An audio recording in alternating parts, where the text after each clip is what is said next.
Hi అండి, అందరికీ నమస్తే. ఎలా ఉన్నారు? బాగున్నారా? ఇప్పుడు మేము ఎక్కడికి వెళ్తున్నామని మీ డౌట్ అంతే కదా. మేము బాలాపూర్ గణేశుడు అండ్ ధూల్పేట్ ఉన్న సుందర్ కళాకార్ గణేశులను చూడడానికి వెళ్తున్నామండి. సో ఇక్కడ మా చిట్టితల్లి చూసారా, వాళ్ళ డాడీ దగ్గర ఎలా నవ్వుతుందంటే అసలు ఏడుస్తుందేమో అని మేము అనుకున్నాం. కానీ చూసారా ఎంత బాగున్నాయి వినాయకులు అయితే.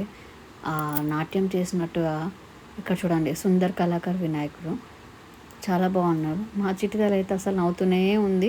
అసలు ఏడుస్తుందేమో అని మేము కంగారు పడ్డాం, కానీ అసలు చాలా చాలా చాలా చాలా ఎంజాయ్ చేసిందండి.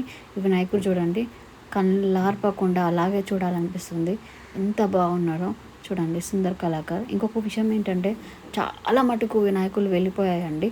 మేము వెళ్ళిపోయిన తర్వాత వచ్చాము. సో మాకు ఇక్కడ మాత్రం ఇలా కనిపించాయి.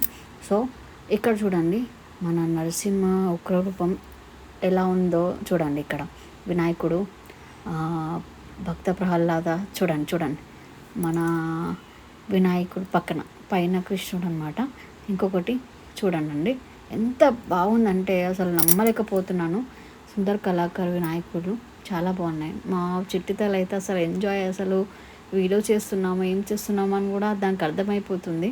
సో అలాగే నవ్వుతూనే ఉంది. ఇంకొక విషయం ఏంటంటే నా దగ్గర అసలు ఎక్కువ శాతం ఉండదు.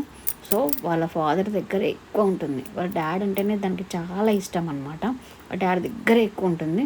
చూడండి, అస్సలు వినదు మాట. వాళ్ళ డాడీతోటే ఉండాలి ఎక్కడున్నా సరే. సో అందరం ఫ్యామిలీతో ఇలా వెళ్ళామండి. మా తమ్ముడు, చైత్ర పాప ఎంజాయ్ చేస్తూ ఉన్నాము.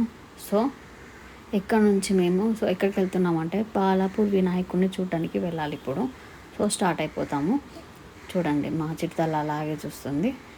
చూడండి, మన బాలాపూర్ వినాయకుడు ఈసారి ఇలా ఉన్నాడనమాట. ఇలా రెడీ అవుతుంది. ఇది మన బాలాపూర్ వినాయకుడు. చూసారు కదండి. ఇంకొకసారి మళ్ళీ వెళ్ళినప్పుడు ఇంకా మంచిగా చూపిస్తాను మా చిట్టితల్లితో సహా మీకు కూడా. బాయ్.